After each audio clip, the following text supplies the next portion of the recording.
Hello, this is John Majori with MajoriOnBowie.com. And this is the Majori on Bowie YouTube channel, where I post an interview every week, once a week, that has something to do with David Bowie. And for daily content, visit the blog at www.majorionbowie.com, where I post something new every single day that almost always has something to do with David Bowie. And as long as you're here, hit like and subscribe so you won't miss a new interview that I post every week. And for this week, I have a very, very special guest who I'm really looking forward to speaking with, Professor Gretchen Shae, who is an accomplished musician and educator who serves as an instructor at the Berklee College of Music in Boston. With the background in performance and teaching, Gretchen brings a wealth of experience to her courses, in which she explores the intersection of music, culture, and identity. As a musician, Gretchen has been at the forefront of Boston's music scene, leading her band, Gretchen Shae and the Middle Eight, known for its fusion of rock, punk, and storytelling. And I posted a couple of YouTube videos leading up to this interview on the blog, so you could listen to her. Her deep understanding of artistic expression and her passion for music inform her engaging teaching style. At Berklee, Gretchen teaches a course dedicated to the life and legacy of David Bowie, thus today's interview. This class examines Bowie's artistic evolution, his groundbreaking contributions to music, and his impact on popular culture. Notably, David Bowie received an honorary Doctor of Music degree from Berklee in 1999 and delivered the commencement address that year, in which he described music as, quote, both my doorway of perception and the house that I live in, reflecting on his profound connection to the art form. Gretchen's commitment to fostering critical thinking and creativity in her students is reflected in her innovative course design, in which she invites learners to explore Bowie's multifaceted career in the context of larger cultural and artistic movements. Today, Gretchen joins us to discuss her class and her insights into Bowie's enduring influence and unique perspective that she brings in studying his work at Berklee. So Gretchen, welcome. Thank you very much for joining me. Welcome. Thank you for having me. It was a pleasant surprise to find in my email someone interested in my course, and Bowie, that's the email you want to start the year off with. Yeah, well, I'm really happy to have found you. So let me get right into it. Let me ask you about the class and your students. I have seen other classes taught at other colleges about David Bowie that what I've seen often seem to be designed for students who know very little about David Bowie. But that doesn't seem to be the design of your class. It seems like you're assuming a knowledge that students have walking into the class. So is that correct? And tell me some of the reasons that some of your students sign up to take this class. Sure. I can say that most of the time students have an interest in Bowie and they are familiar with much of his catalog. However, I have had what I like to call, and Bowie would call, the jazzers, sign up because they've had another course with me and they're comfortable with my teaching style. But largely, students, I think, are drawn to the idea of going on this journey, which is, looking really at the beginning of Bowie's career. As you may have seen in my syllabus, we start really in the beginning, and I mirror that with Space Oddity, Yeah, and we then end the whole entire course with Black Star. yeah, And so we really look at, the characters that Bowie created and how he in certain cases reinvented these characters, like Major Tom, and how, unlike so many artists who are consumed with songs about love, yeah, and lust, although Bowie doesn't neglect those two topics, they're 100% not his sole focus. yeah. Um, So, I think that's important for young artists to think about, how is an artist, a songwriter, a performer inspired?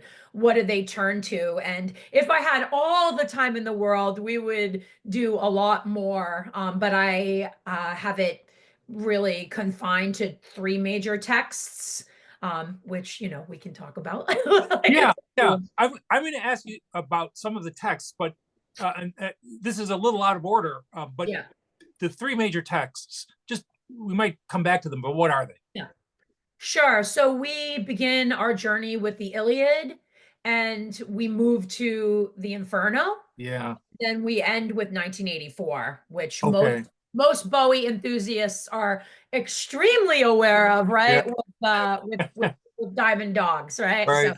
sorry, I can pull like random Bowie things all over my little office here. So props, Yeah. Well, me too. right? Yeah, it's hard not to. Well, that's going to serve as a teaser for a little bit later in the discussion. Yeah. So we'll come back to the texts. I want to note you mentioned Black Star, and you're wearing a Black Star shirt. Yes, I am So a yeah. black.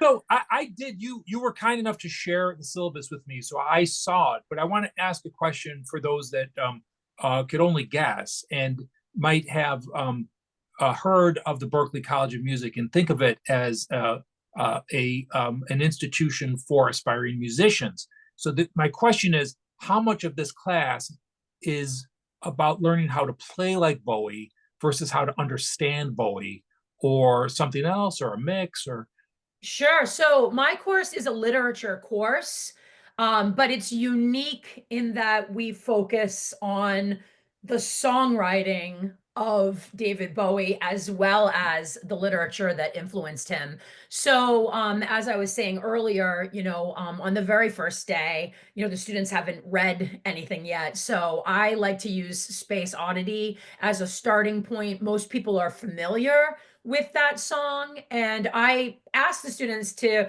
really think about what are the major themes yeah, in that song. And, we are very conscious of those themes, where we begin and where we end. And yeah, again, for like any Bowie enthusiasts, it's pretty obvious. One of the things I think that the students center on is this idea of, all artists, whether they're writers, they're, painters, photographers, songwriters, everybody wants on some level to be understood, right? So yeah, to communicate some form of emotion, right?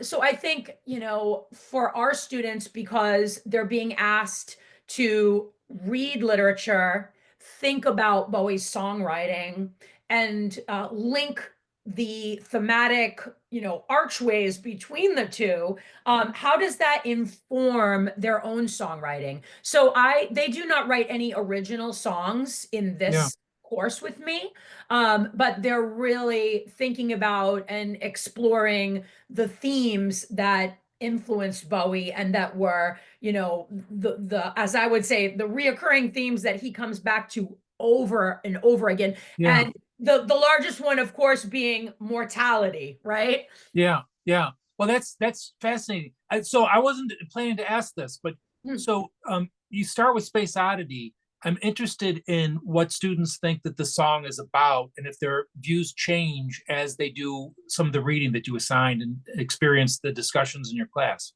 Yeah, of course, for those who are familiar with the song, they are immediately, think about Ziggy, Yeah, right? yeah, But what they don't realize until we take a look at the early years of Bowie is that, we know, right, John, that the song was his hit, right? yeah, right. And that unfortunately after that, he experienced a lot of frustration in the music industry, right? And that long-haired, blonde, hippie Bowie, goes off and reinvents himself. So I think there is a little bit of confusion. I think students think of Ziggy as the vocalist of Major Tom, but we know that's not the case, right? Yeah, yeah, So I think it's interesting for them to, they're introduced to this song, and they're introduced to it really as like the seed for the rest of Bowie's career. yeah, Um, so those who are familiar with it, they think like space alien, yeah, right? But really, we know the song is the character we're looking at is right. Major Tom, right? Wow. I think there's Yeah. confusion there. I don't know what would you think? Like, does that make sense to you? Well, it does. I'll tell you, it is, it makes sense, but it's also, I don't want to say surprising, but I've never thought of it as Ziggy, right? Right. And that Yeah. maybe is a function of my age. So, Right. so they're taking the class, they're becoming more familiar with his influences and his own catalog. And I'm guessing that by there's a point in the class where they might make the connection between that song and Ashes to Ashes and the Black Oh yeah. Star video.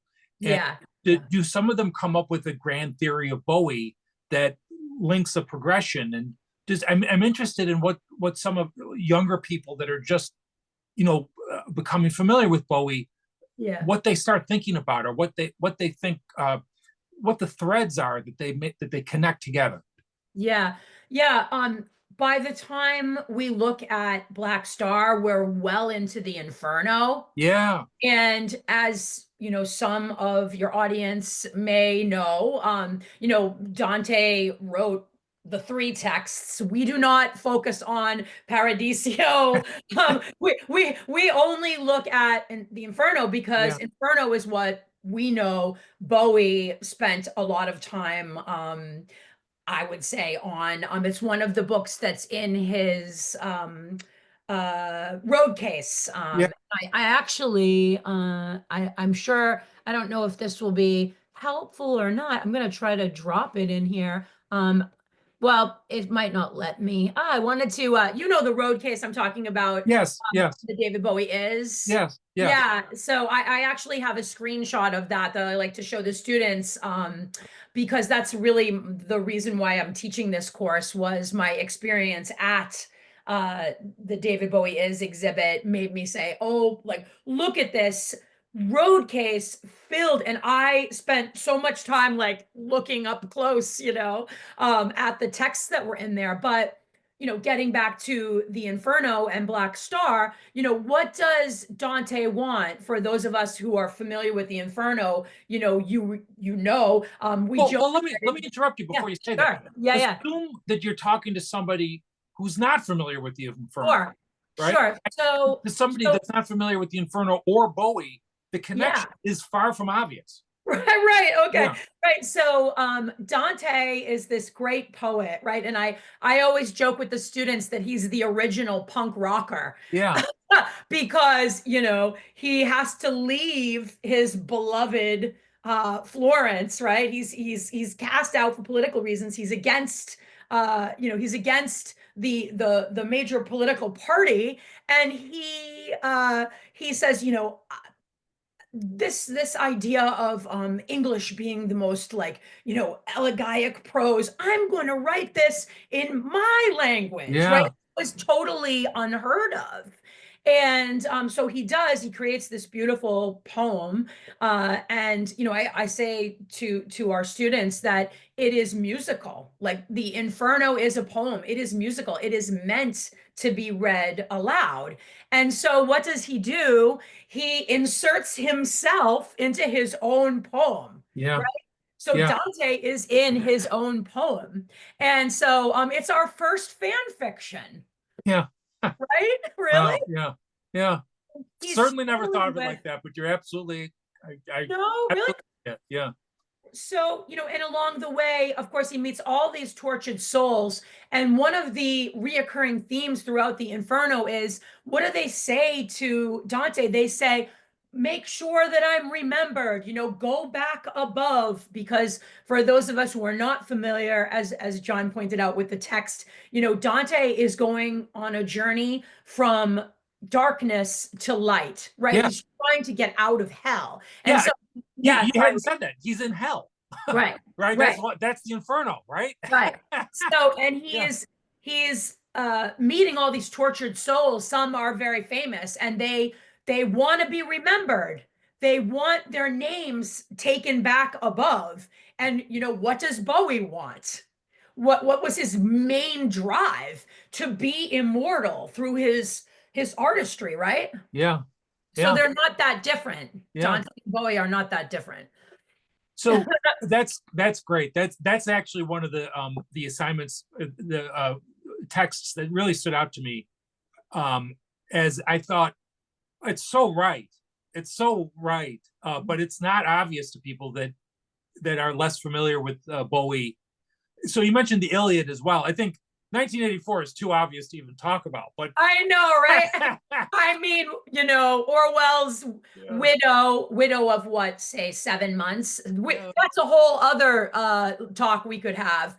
Says, "No, you freak, you will not touch my husband's beautiful prose," right? And Bowie says, "Okay," right? And well, I'm sure he didn't say okay, but he creates Diamond Dogs, which yeah, every single song, is a yeah. hint. Or I'll sometimes not even a hint, right? I Big won't put brother. I won't put you on the spot, but if you want to come back and just do a whole show on Diamond Dogs, Oh, yeah, well, I absolutely have the material. Wink. yeah. So um, yeah, so um so he did Diamond Dogs based on that, but less obvious, I think, is the Iliad. So you mentioned the Iliad as sure. well. So what's the connection? Why did you assign that? Sure. So one of the things that the literature courses are supposed to do is here at Berklee is they are supposed to offer a variety of genre. So I could have quite easily done a Bowie course that looked, all at science fiction, Yeah, but I did not. So many of our students will take college writing and then they'll take a literature course and then that's it. They will yeah, not take any other. So I felt a huge responsibility to try to have a strong variety of genre. So the Iliad may not have seen as seemed as straightforward as it is now to me, but I parallel the hero's journey with that of Bowie and of Achilles in the yeah, Iliad, right? Because if you think about the Iliad, again, those who may not be familiar, I mean, the Iliad is not a light read, right? right.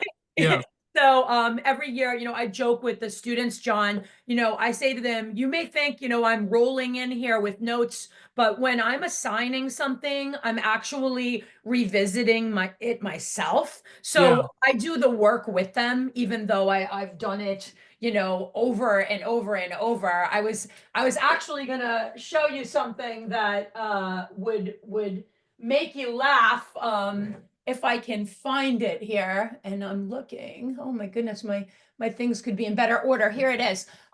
So John, I don't know if you can see, but this Yeah, is this is my version of the Iliad, and all of these tabs are different themes yeah, that reappear.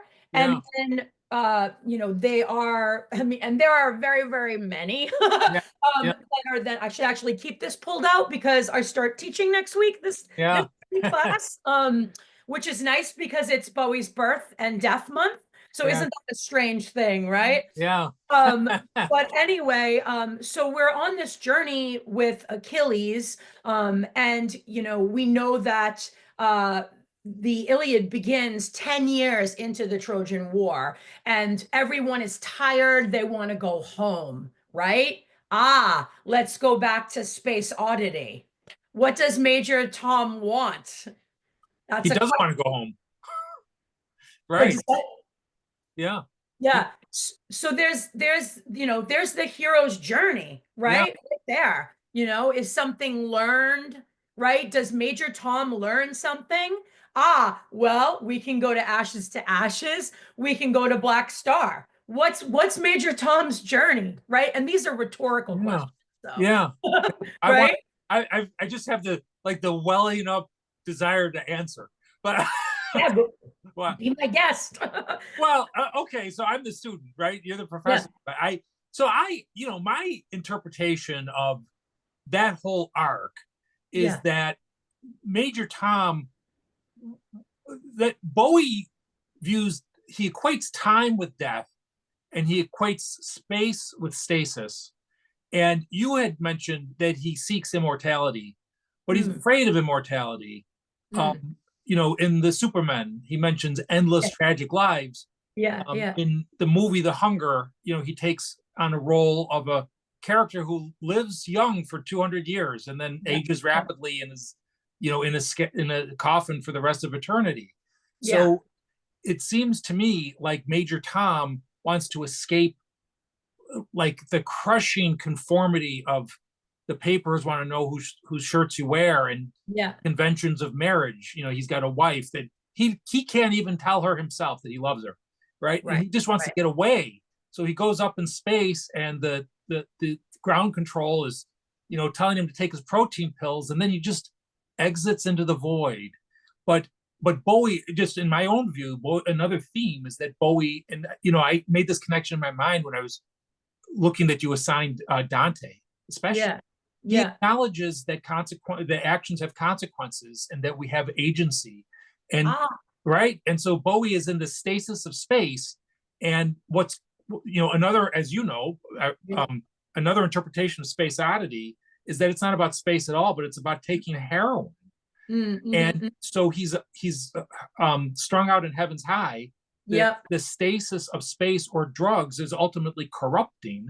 And yep, the next time we see Major Tom, he's a skeleton. yep, However, yep. it's a jewel encrusted skeleton. So, that what does that say, right? The legend lives. You totally tapped into another theme that we haven't even mentioned, right? Which is this idea of fame. Yes, yes. Again, going back to, Dante and even Achilles, right? For Achilles, you know, he knows, I'm sorry, this isn't a spoiler alert, everybody, but he knows he's fated to die. Yeah, He's fated to die, but how he dies is what is going to be important, right? yeah, In the Iliad, does he die with honor or does he die a disgraceful death? Very interesting. Who else does yeah, this remind you of, yeah, right? yeah. Well, It's really goosebump, it I'm doing is. the Black Star dance there, again, that's a whole other, we could talk about that for an hour, just that alone, right? I have to say, this is maybe, I don't know, like my 45th interview that I've done, and Yeah. I'm stunned. I am. Oh, I'm beyond honored, John. I would be remiss if I didn't share this one thing with you. And again, I'm gonna apologize that I keep pulling out props, but I think it's important to Yeah, share this with you. When I was 12, I was obsessed with the Beatles and the Monkees. yeah, My mom had a ticket to a concert. yeah, And this is the tour program for those of you who may not know. And I like to I bring this to class. Um, my mom took me to the Glass Glass Spider. Spider tour, Yeah, and I left that stadium with just a complete, my head exploded because I said, you can do rock and roll and yeah, theater together? You can tell a story, a fictionalized story, and it links with the, I mean, I went into that concert not a Bowie fan, and I left a 12-year-old on the brink of turning 13 using her allowance money to buy a Bowie album a week, that one of them that my mom did not have because my mother had many Bowie albums. So, well, you won't believe this, but that was the first Bowie concert I went to in Toronto, and I'm a wow. couple of years older than you. I was 17, 18, Wow. and I liked David Bowie enough to go to the concert. Yeah. I left being a fan, right? Right. Had the same experience. And the one other, you mentioned your mother. My mother went to the Serious Moonlight tour, and I had no interest at that time. So Right, right. Wow, yeah, right?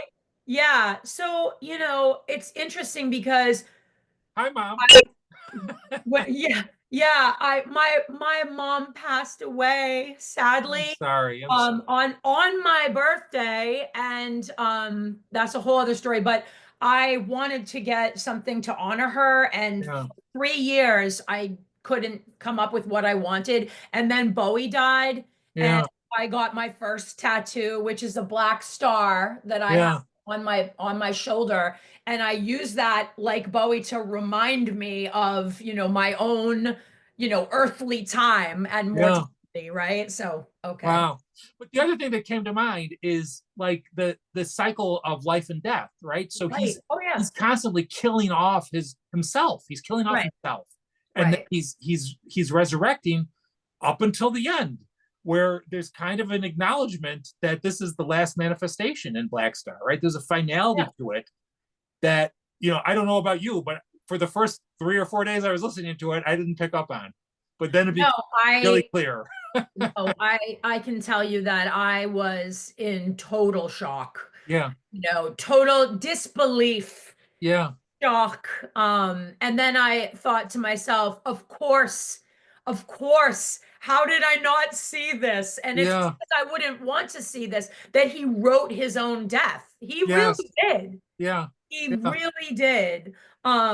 It's still hard to listen to that album. I'm not going to lie. It's very difficult. I have to tell you, because I know you and your audience would appreciate it. My students last May, one of my students transcribed Black Star, and I shared the concert with you, and they had about 15 people on stage and they performed that song. And I'm telling you, it was hard to have a dry eye because they did it so beautifully. I think he would have loved it.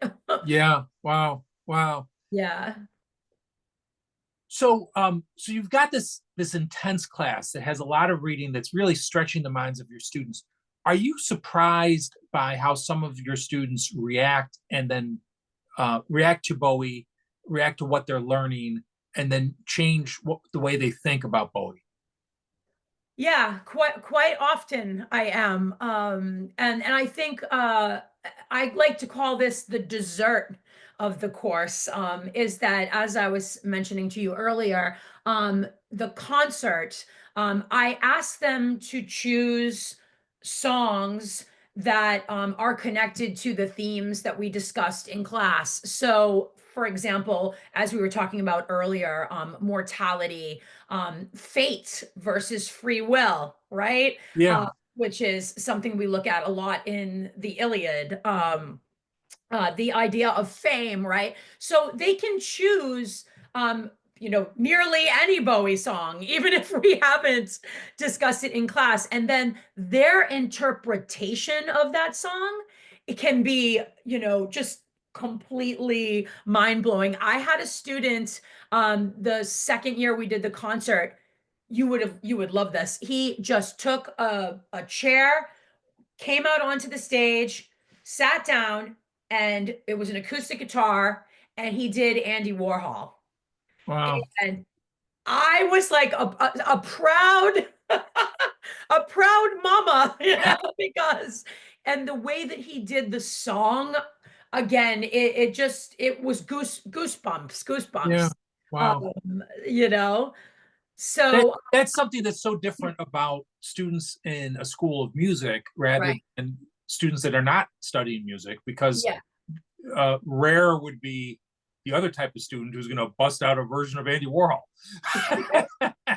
Because we don't even look at that song. Yeah, So they chose that of their own, because I like to see, and even in my assignments, so I'll say to them, choose one theme, in your essay, and choose a theme that you recognize both in the text and the songs, right? And so they always ask me, how many songs, how many songs?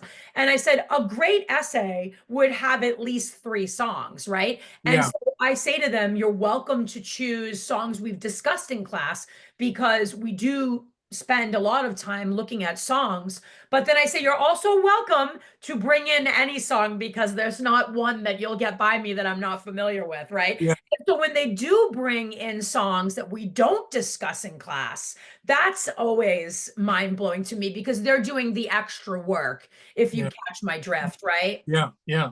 Yeah. I'm going to ask you two more questions about the students. The one is, you and I, you mentioned that the first time you saw Bowie was a Glass Spider concert, which was the same experience for me.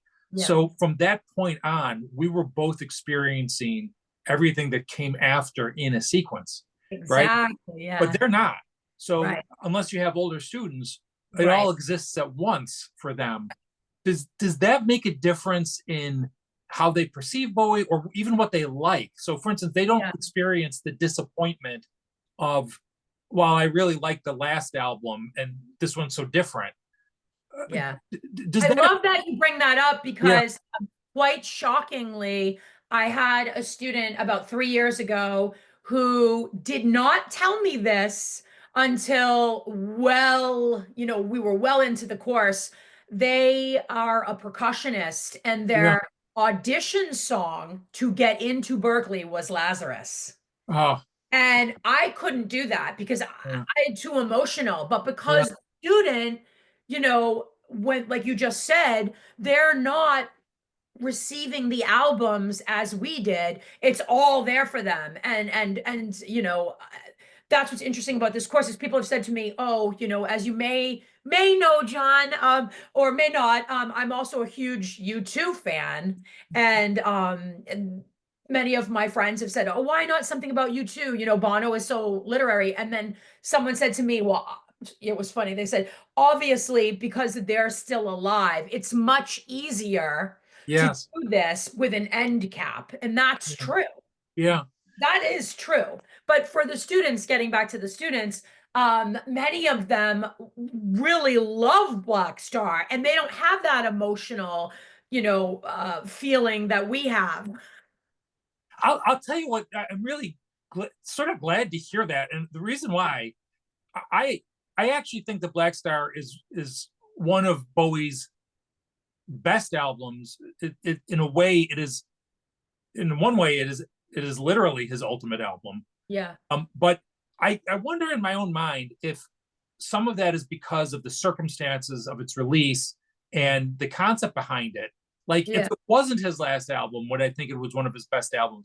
But if your students are coming to the whole package together and falling on that one, Yeah. as one of the best, then that I think is the best validation for its power, its quality. It's, there's a number of magazines that are coming out with top songs of the 21st, or not songs, top albums of the 21st century. Yeah.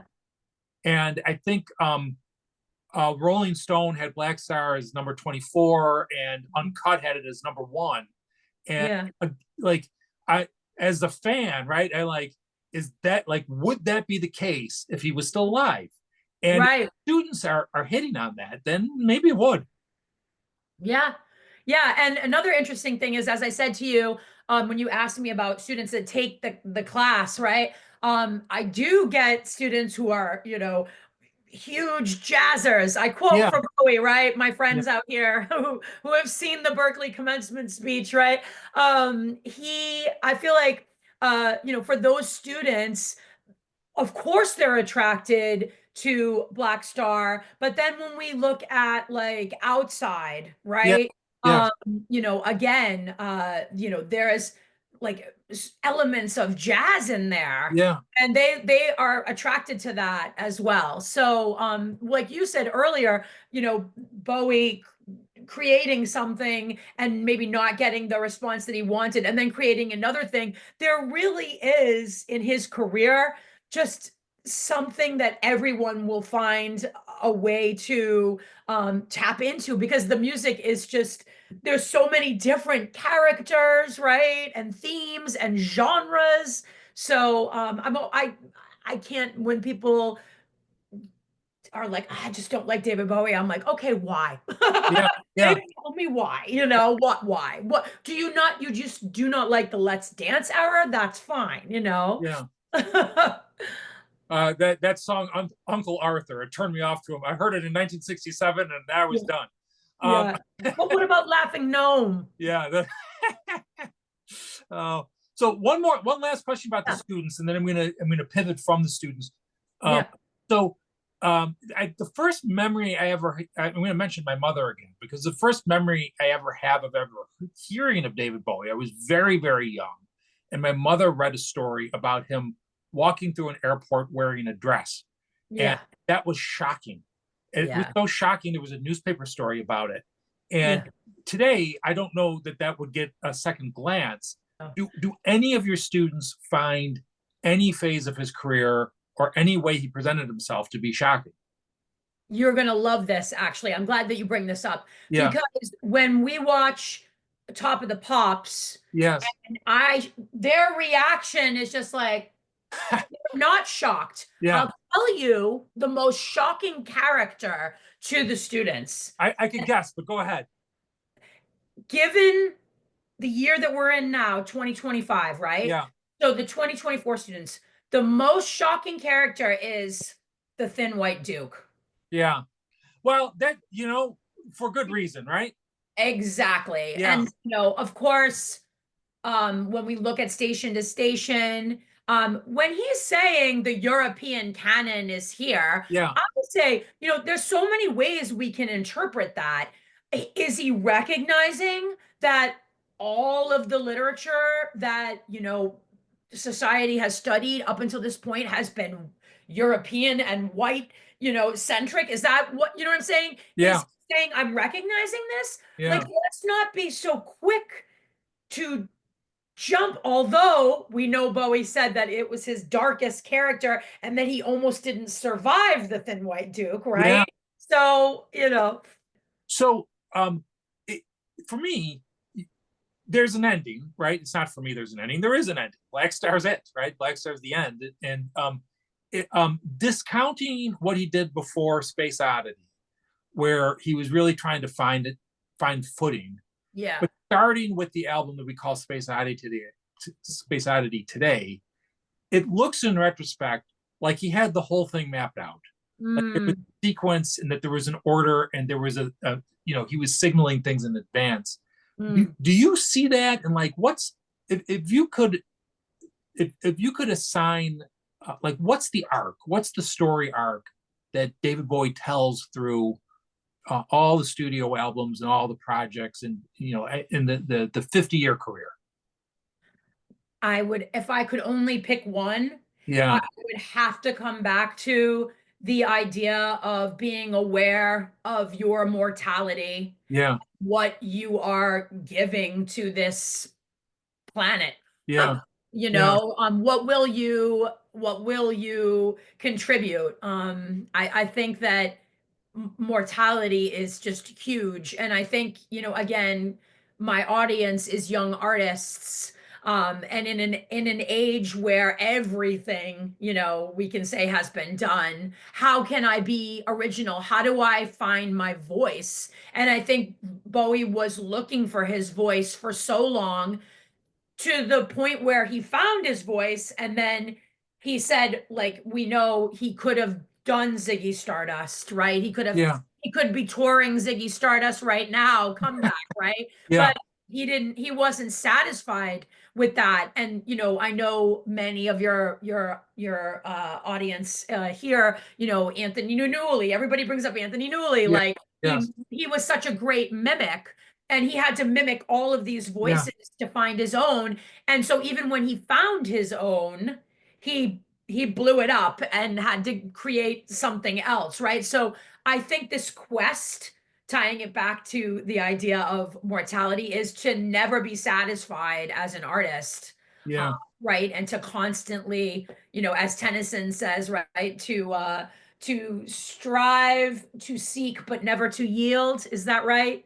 Alfred Lord Tennyson. I don't know. You Yeah. know that quote, don't I, you? I know the quote, but I don't have it committed to memory, but it Yeah. sounds right. Strive to seek Yeah. and never to yield, Yeah. right? If you yield, then you're over, right? So Yeah. to just be satisfied with Ziggy, that's it, and a lot of artists do that, Yeah. You're mentioning that, and I'm thinking about. So I'll temper with what I'm going to say. I'm thinking Yeah. about Robert Smith, Yeah. who not only still sounds great, but to a Cure fan, what I'm about to say is probably blasphemy. I actually think the album that came out last year is the best thing I ever heard from the Cure. Yeah. A lot of people have said that. Yeah. Yeah, but which actually is a Bowie connection because Reeves Gabriels is playing the guitar. But Yep. Robert Smith's appearance seems like it was more suited for 40 years ago than today. Um, and Yeah. I can imagine, what Bowie today would look like if he was still trying to do Ziggy, and he might still be making great music, but Right. maybe the look wouldn't quite be right.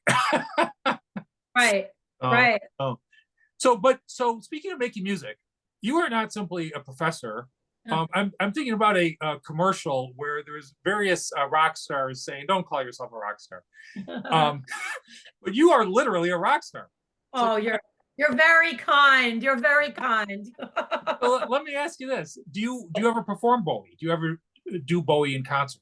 I love that you bring this up. So, I had a show the night the day that Bowie died. I had a show that night, and we that night just on the cuff did Space Oddity, and it wasn't a great version, I'll tell Yeah, you that, because it was just too emotional.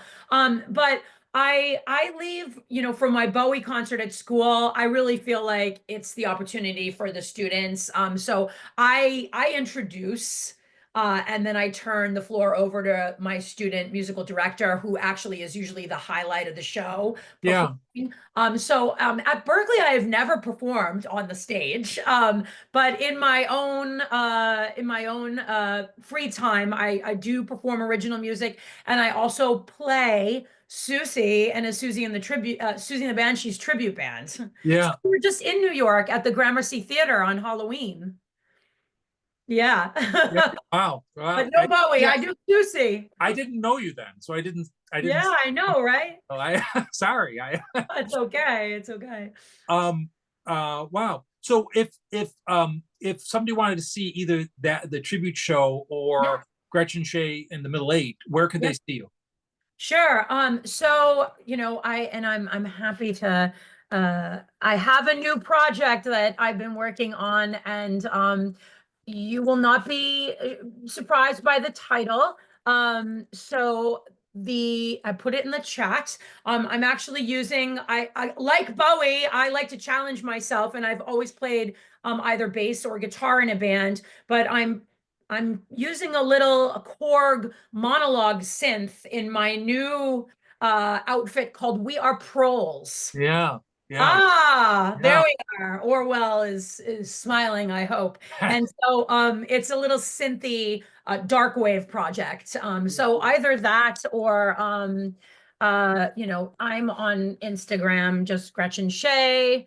That is me. And Hey, I'm pretty like public. One of the things I love about Berklee, I taught prior to Berklee, I was at Simmons, and I was also at Cambridge College. And I one of the things I love about Berklee is they're, of course, being a performing arts school. It's nice that I can take my music and performer side and merge it with my academic life. You know what I yeah, mean? yes, So, we actually are any of the faculty were very public with all of the social media and promo for outside shows and stuff. So yeah. excellent.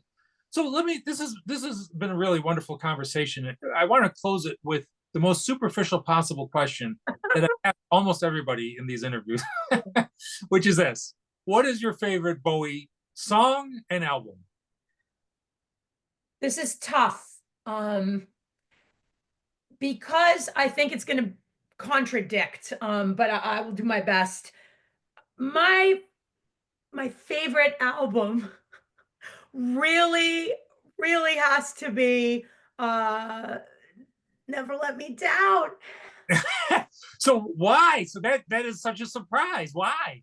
because the connection that I made at the concert going from having no interest, not wanting to be Yeah. there, to being transfixed and inspired, and being a 12-year-old who did theater, but was like, such a huge music person. It never dawned on me that I could take the two things and put them together, Yeah. that you could do rock and roll and theater.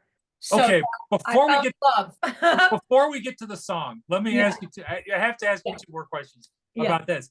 So, have you heard the 2018 version where the instrumental pieces were redone? And if so, do you prefer that to the original? No, I do though. Can I piggyback off Yeah. that and say that I love they released zeros. Yeah. I love that. And Yeah. I love that he gave such specific instructions Yeah. about when to put things out. I love that. Yeah. Well, I was Um, going to say that. So, Never Let Me Down, the album has a bad reputation. I mean, not to sugarcoat it, but I know. Zeros in particular, and I would say also A Time Will Crawl are Yes. right. I mean, they're just Yeah. great songs.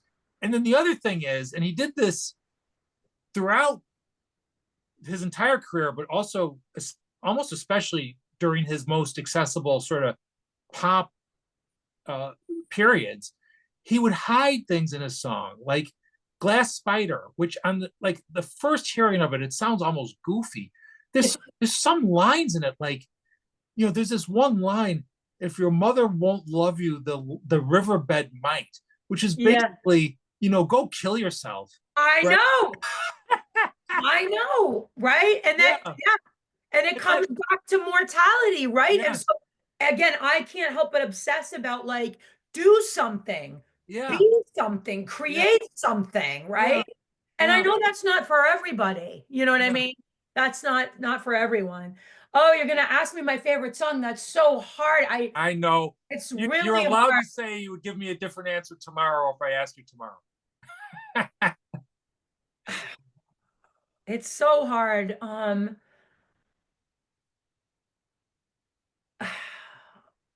I really struggle because like I'm on the one hand, I love the Bewley Brothers.